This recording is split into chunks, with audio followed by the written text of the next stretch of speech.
This video is for new disc golfers or maybe disc golfers who just haven't quite figured out how to develop their bag or their play style in a way that will fit 99% of disc golf courses.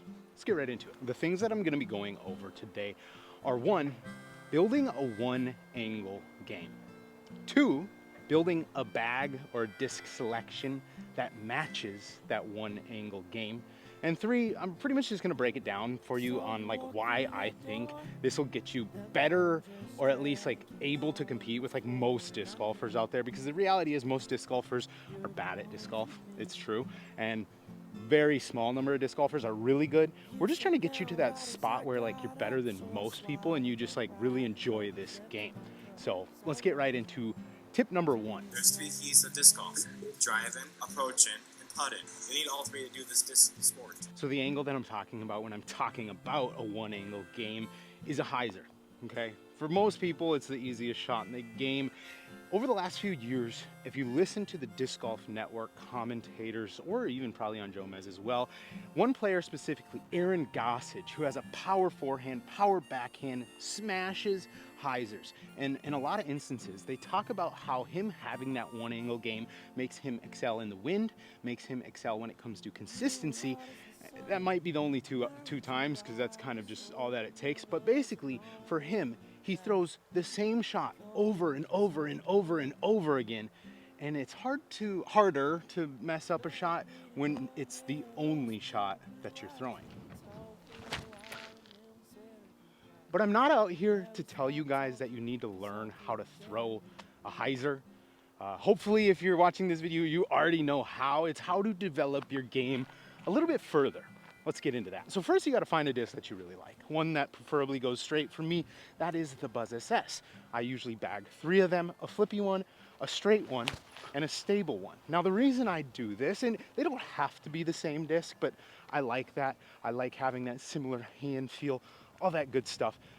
But the reason is that you can throw a hyzer, in theory, on every single shot.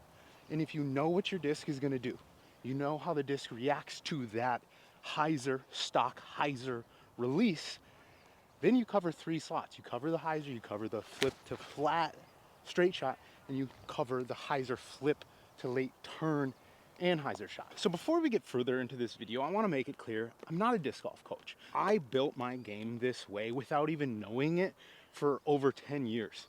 And then as I got older and learned more and more about disc golf, I figured out that I've been throwing the same shot on 90% of shots for my whole disc golf career. I just switch out the disc.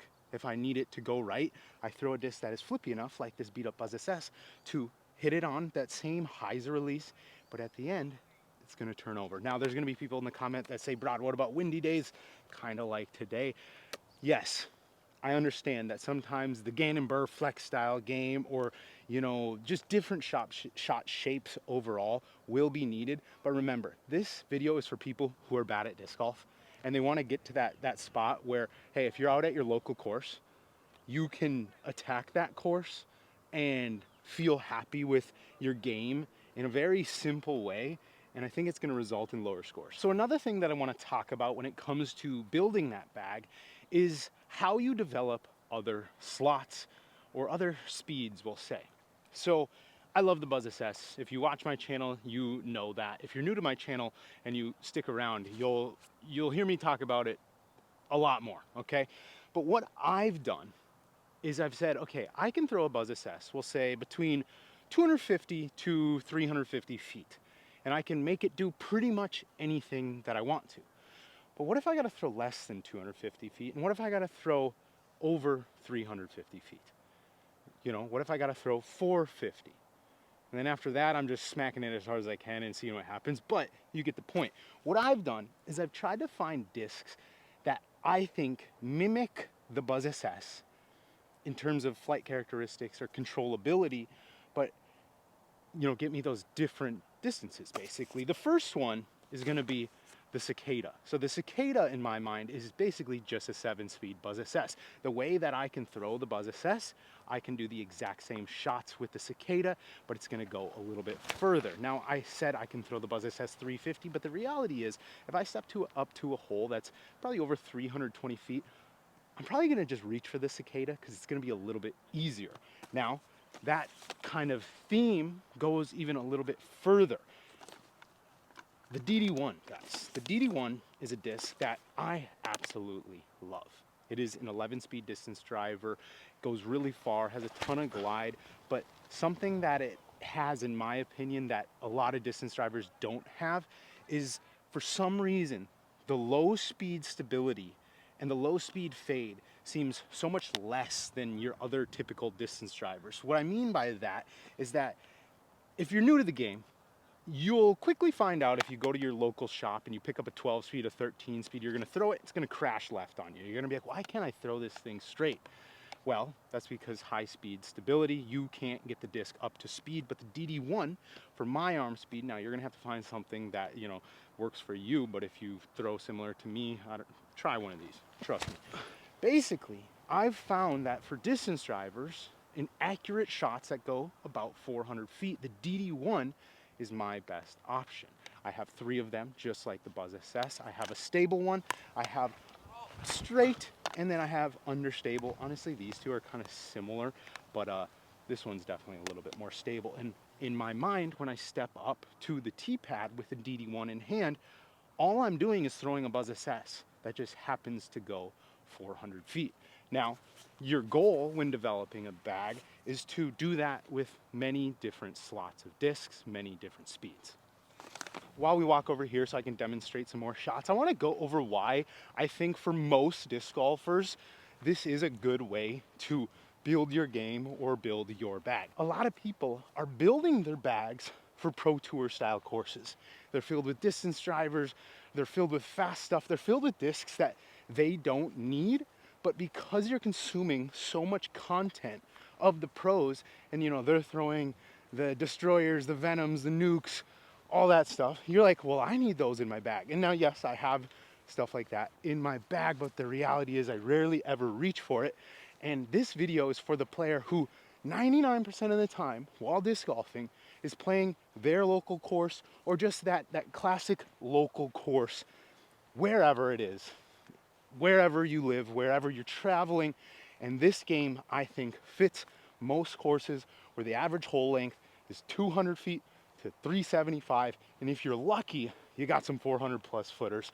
And then, just start crushing. I don't know. Sometimes I'm not very good at elaborating and I just keep yapping. But what I mean by that is build your game for that 200 to 350 foot style of play and build it for simplicity. Because the reality is most disc golf courses are pretty damn simple.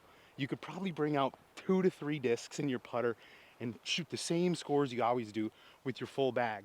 And if you can learn that stock angle, stock release, where you can throw the same shot off of 18 tee pads, but just change out the disc, I guarantee you'll get better if you're a beginner disc golfer. So I won't lie to you guys, the reason I'm walking all over this course today and you're seeing shots from everywhere is because we have these gusts of like 25 miles an hour. I'm trying to display how to throw flippy stuff and the wind is just ripping it, which brings up the point of, I covered this a little bit earlier, but this play style will need some adjusting when it comes to maybe not the best of conditions. There's some angles off of wooded courses, wooded tees, that you simply cannot throw a late turn hyzer flip. You have to throw the flex and hyzer, and that's where you just have to develop your game and it'll come over time. One other slot that I want to talk about in my bag right now is the Firebird. Now, this is an overstable 9-speed. If you're new to the game and you don't even know what like the Firebird slot is, basically it's a disc a lot of players like to throw forehands with. It's overstable, it's hard to mess up, it's good into the wind. I'm kind of weird where I have like a stable one. I have one that's so beat up that it like flips up to flat, but because it was once a Firebird, it still is gonna have that hyzer. And then I have another one that, although is a Firebird, it literally ends to the right, which makes no sense. But once again, it emulates the Buzz SS lineup. And when I come up to a hole and it's 350 to 375 feet, no matter the shot shape, I know I have 3 Firebirds that'll probably get the job done. Now, in my bag, there is some other slots, you know, that you're kind of poking in there for some tweener shots. But I'll demonstrate how these fly. Not my best effort there, as I threw it 3 feet off the ground, but that one's nice and overstable. This one, I'm gonna throw the same, but a little higher, and you should see a little bit of mid-flight flip. Just like that. And then this red one I'll throw, and it should get a little bit of late turn to it.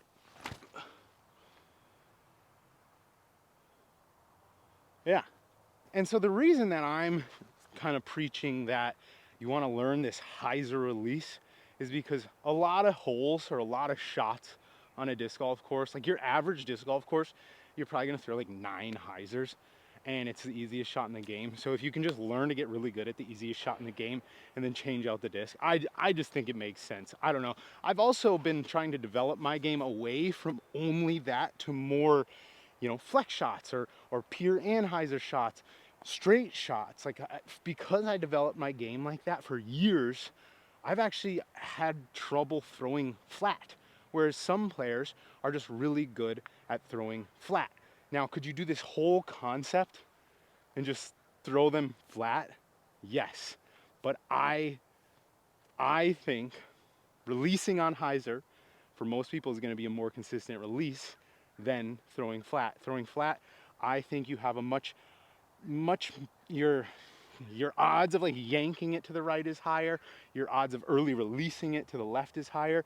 Your odds of putting it dead straight perfect is a little bit lower. Whereas that consistent hyzer release, in my mind, is just super easy to replicate. I don't know. Like I said, I ain't a coach. I could be wrong. Also, guys, while we're at it, if you're interested in picking up any discs to build this lineup in your bag, or just picking up a disc for any reason, you can head over to powergripusa.com.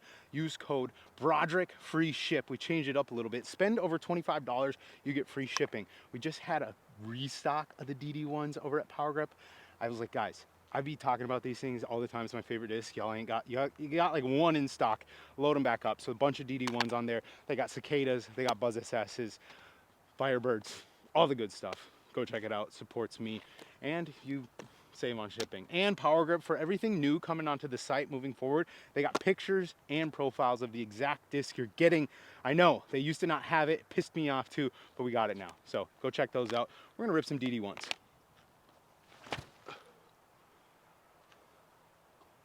Nice stable finish. Man, the wind is just whipping these things today. Look at that. Oh yeah, look at that turn. Oh, in the wind, no? Okay, it still held it. That one is so good. That's a little freshie I put in the bag. Kind of complement the glow in this beat up horizon. But I honestly think that one might be borderline flippier than this one. Oh, there's the flip. Yeah.